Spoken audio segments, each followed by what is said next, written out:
Back to sort of car talk. हमारे क्यों अब्दुल्ला तारिक साहब, वो कह रहे हैं कि वो उन्होंने एक अपना बिजनेस स्टार्ट किया है यूनिवर्सिटी ख़त्म करने के बाद, और उसमें वो कह रहे हैं कि मुझे एक अच्छी नॉर्मल सी अर्निंग आ रही है। उनकी जो कह रहे हैं मेरी वाइफ है वो जॉब करती हैं, उनकी जो रेगुलर इनकम आती है उससे हम अपना घर का सारा खर्चा चलाते हैं। जो मेरी इनकम है उससे हम एसेट्स बना रहे हैं, हम प्रॉपर्टीज़ खरीद रहे हैं, हम अपनी वो दे रहे हैं, आगे इंस्टॉलमेंट्स दे रहे हैं मेरे जो बिजनेस है उसकी इनकम से। वो कह रहे हैं कि हमारा सिस्टम बड़ा अच्छा चल रहा है, हमने बड़ा थोड़ा कॉम्प्रोमाइज़ किया शुरू में, लेकिन अभी ये है कि हमारा ज़रा सारा कुछ अच्छा चल रहा है, हमारे खर्चे भी अच्छी तरह मुकम्मल हो रहे हैं, हमारे एसेट्स भी बन रहे हैं। वो कह रहे हैं कि हमारे जो फैमिली के अंदर लोग हैं वो हमें काफ़ी इसके ऊपर तंज करते हैं कि ये दोनों काम कर रहे हैं और इनकी कोई प्रॉपर ज़िंदगी नहीं है। एक जाता है सुबह से रात तक काम करता है, दूसरी जो वाइफ है वो भी काम ही कर रही है, वो भी कुछ नहीं कर रही। तो वो कह रहे हैं कि इस तरह हमें कभी कभी डीमोटिवेशन बड़ी होती है, लेकिन ये है कि हमने एक गोल रखा हुआ है, उसके लिए हम काम कर रहे हैं। तो वो कह रहे हैं कि इस तरह हमारे साथ भी हुआ है, हमारे जो एक दो जानने वाले जो इस तरह काम कर रहे हैं उनके साथ भी ऐसे ही हुआ है। तो वो कह रहे हैं कि अगर इस तरह जब सिचुएशन होती है हमारा काम काफ़ी इस तरह डैमेज होता है क्योंकि मोटिवेशन खत्म हो जाती है।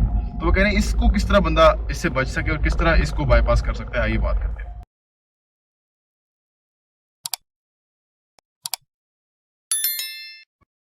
अस्सलाम वालेकुम रहमतुल्लाहि व बरकातुहू। देखिए जी, हर एक को इस तरह की रेजिस्टेंस फैमिली में मिलती है, मुझे खुद मिली।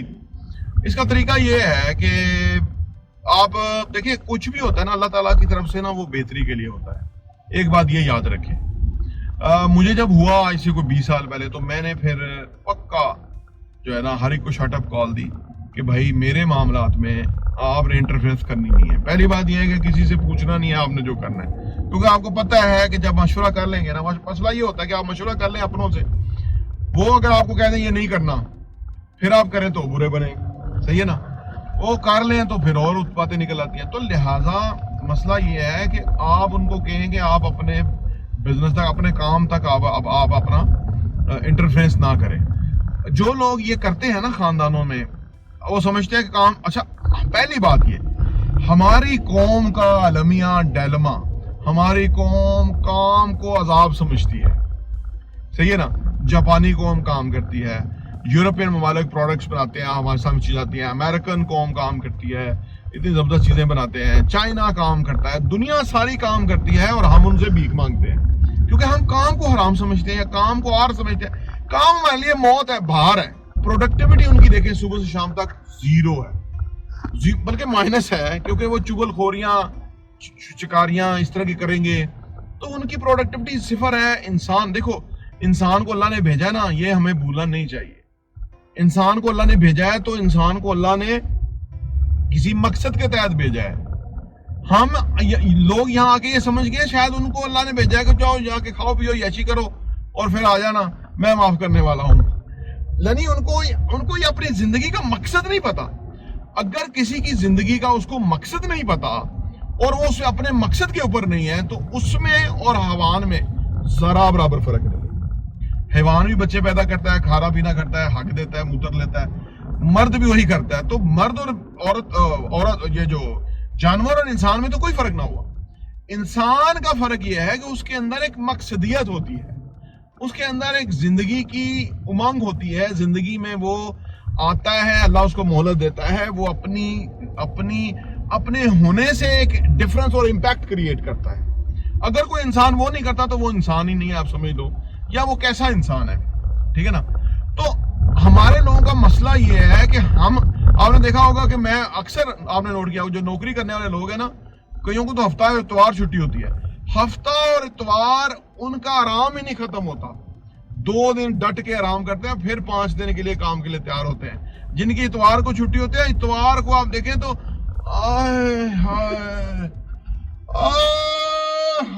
ऐसे कर रहे होंगे। मैं हैरान होता हूँ, मैं कहता हूँ यार इन्होंने इनके ऊपर से कोई ट्रक गुजरा है, ट्रैक्टर गुजरा है, इन्होंने क्या कर लिया हफ्ते में जो ये इतना थक चुके हैं। होता ये है कि वो काम उन पे भार होता है, काम उनका पैशन नहीं होता, शौक और जुनून नहीं होता। काम उनके लिए सिर्फ इसलिए होता है कि उन्होंने रोजी कमानी है और वो घर चलना है, वरना वो काम पे जाए ही ना, सही है ना।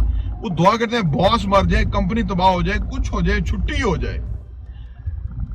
तो दूसरी तरफ आप हैं और आपकी वाइफ हैं कि जो काम करती हैं, वो एक फॉल काम करने के लिए क्या होता है, काम के लिए हम सुबह नहाते हैं, अच्छा ड्रेसअप होते हैं, खुशबू लगाते हैं और फिर हम तैयार होते हैं।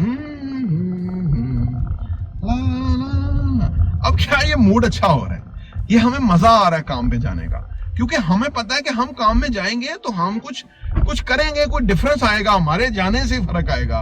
ऑफिस के अंदर आज हमने कुछ नया करना है, आज हम कोई नई चीज अप्लाई करेंगे, तो आपका चलना आना जाना बैठना गाड़ी में उतरना लोगों को नजर आता है। लोग ये कर नहीं सकते क्योंकि उनको इसका मजा ही नहीं है। काम का जिसको मजा नहीं है ना, वो क्या जाने के काम क्या है, ठीक है ना। क्योंकि ये जो आपने देखा ना आजकल जो बड़ा कॉन्सेप्ट है ना कि जी आप अर्ली रिटायरमेंट ले लें, 30 साल में रिटायर्ड हो जाए आप, आपकी जिंदगी के बाद आपके पास फर्ज करो पाकिस्तान में किसी के पास 20-25 करोड़ रुपया है तो उसकी उम्र 30-35 साल है, तो उसको आगे काम करने की जरूरत नहीं है क्योंकि उसके पास इतनी पैसिव इनकम आ जाएगी, वो बेहतरी रहेगा। अच्छा, कई लोग जो हैं वो ये नहीं समझते, वो यही समझते हैं कि बस वो हमारा पैसा आएगा और हम फिर आराम से बैठ के खाएंगे। असल में बैठ के खाने वाले लोग जल्दी कब्रिस्तान में चले जाते हैं, क्योंकि इंसान की जो सेहत है, उसकी जो खुशी है वो काम करने में है, लेकिन वो काम करने में नहीं कि जो वो करेगा तो वो खाना आएगा तो घर चलेगा तो निजाम। वो काम करने में इंसान की खुशी नहीं है। इंसान की खुशी है कि जो उसके ऊपर प्रेशर नहीं है काम करने का, लेकिन वो काम कर रहा है।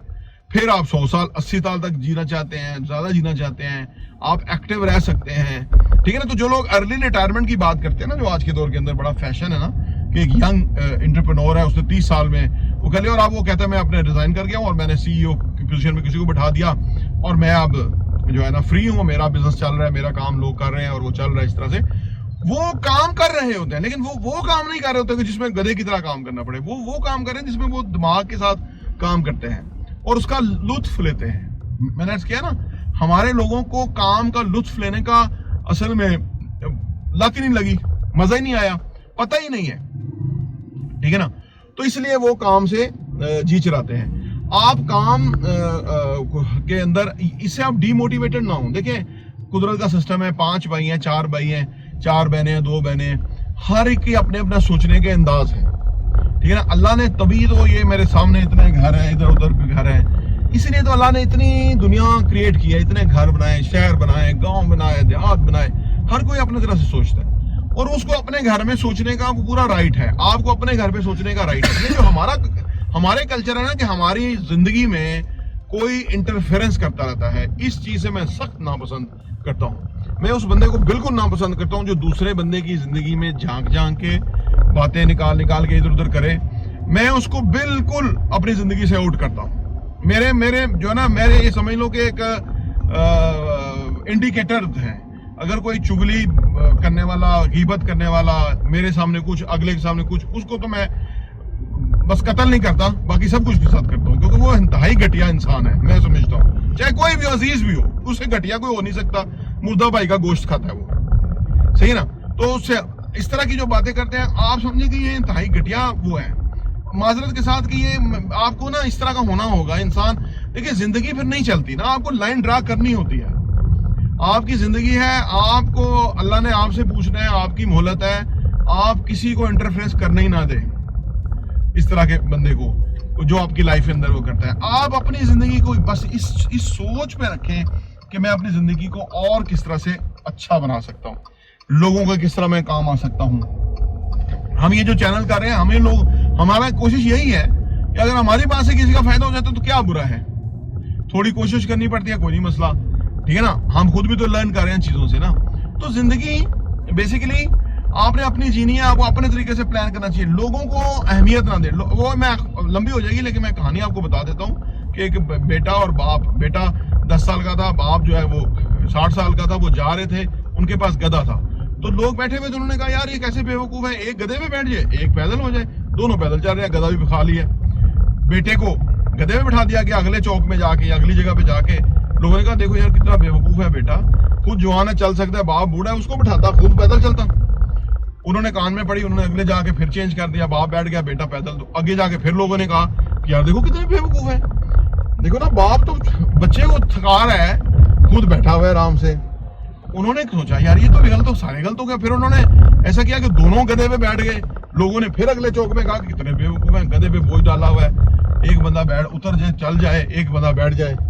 फिर उन्होंने, ये भी गलत हो गया, फिर उन्होंने गधे को ही सर पे उठा लिया।